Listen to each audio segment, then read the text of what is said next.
The miracle when Jesus heals the leper is the miracle of love. And this love with which Jesus embraces the outcast makes us proud. For it is the uniqueness of this love which is in the focus of this miracle. So, what happened? Why is it unprecedented in its nature? Every human community, particularly those close to nature, has a very strong sense of a clear border between life and what is a threat to life, what endangers life, what is outside, what is unsafe. That is why we teach our children to react with disgust to certain things on the street, because our unconscious fear is that they can catch infection. For example, we tell off our children when they want to play with dog poo or any form of things like that, or when they find a dead bird, or when the little ones for the first time try to put their fingers into the electric socket without words. Politically incorrect physical punishment can happen. I remember that. I was really warned about that.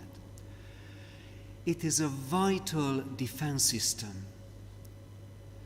A scholar called the sense of clear borders the immunological paradigm, because we produce an immune reaction to what is a threat to life or health, what is and everything to everything that is foreign. And it is interesting to see that our reaction is similar on a different level to any form of otherness. Let it be the foreigner, a person whom we don't know, a different culture or custom. It is like, indeed, an immunological reaction. The barrier lowers, and we take up a defensive reaction till we get familiar with the situation. As we read in our first reading, the man is leprous, he is unclean. The priest must declare him unclean. He is suffering from leprosy of the head. A man infected with leprosy must wear his clothing torn and his hair disordered. He must shield his upper lips and cry, "Unclean, unclean." As long as the disease lasts, he must be unclean, and therefore he must live apart. He must live outside the camp. He must live outside the camp. As our illustration shows, face and mouth are covered. He must live outside the camp. But Jesus has the power to react differently. And this fantastic plus is at the very heart of the story. A leper came to Jesus and pleaded on his knees, "If you want to, you can cure me." Feeling sorry for him, Jesus stretched out his hand and touched him. "Of course I want to," he said. Jesus is free to approach the leper. His reaction is different from our immune reaction. Why? Because he has the capacity to heal and restore. Jesus is not afraid of touching the leper, because the Father's love is always present in him. We could even say that though we are well before the resurrection, before this miracle happened, but the fullness of the Father's love, the resurrection which gives life, is present in him. That's why he can freely trespass those borders which we mustn't, or which we should be afraid of, or those borders which explain our reluctance to engage. And think of our honest natural reaction. I mentioned a long time ago, there was a seriously handicapped person in our family, one of my uncles. He could walk only in a distorted way. His face was distorted.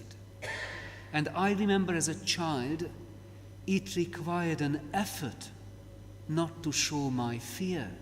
He had a golden heart. So we have the same reaction unconsciously to people with handicap or any physical, visible sign of a scar. But Jesus does not stop at the initial defense reaction, but he wants to heal. He wants to connect. He wants to restore. He wants to embrace. It is this love which can connect what we celebrate today.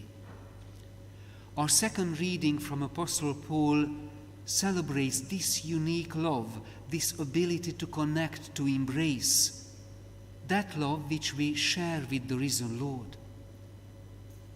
That power of the resurrection which we also carry in our hearts. As we read, whatever you eat, whatever you drink, whatever you do at all, do it for the glory of God. Never do anything offensive to anyone, to Jews or Greeks, or to the Church of God. Just try to be helpful to everyone at all times. Try to be helpful to everyone at all times. Can you see? This is the same power with which Jesus freely trespassed a border, the border of reluctance. Try to be helpful to everyone at all times. Let us celebrate this love at work in our lives. Let us celebrate that the Christian immune reaction is not fear, not mistrust, but healing. And let us be amazed how this very same love is at work in us. For on a smaller scale, we are able to touch difficult situations. And that's the difference between our being Christian or if we hadn't become Christians.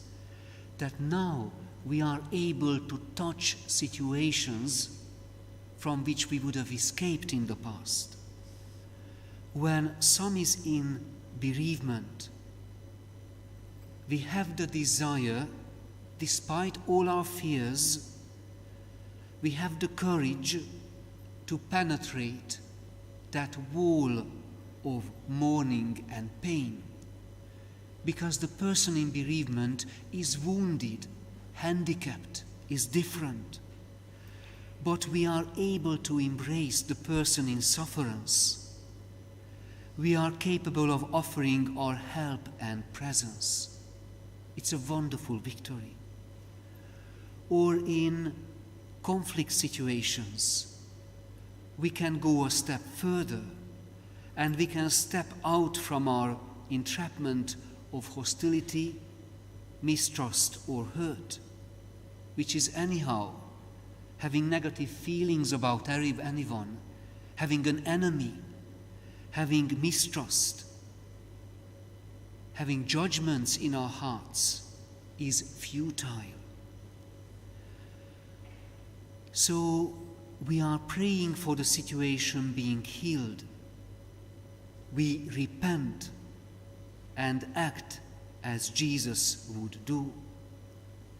This is the Christian immune reaction of love. And this is the most precious thing which we can pass on to our children. If there is a point in educating our children, it is this, to implant in them this brave behavior, to react differently. The ability to embrace who they are and who others are, where they are and where others are.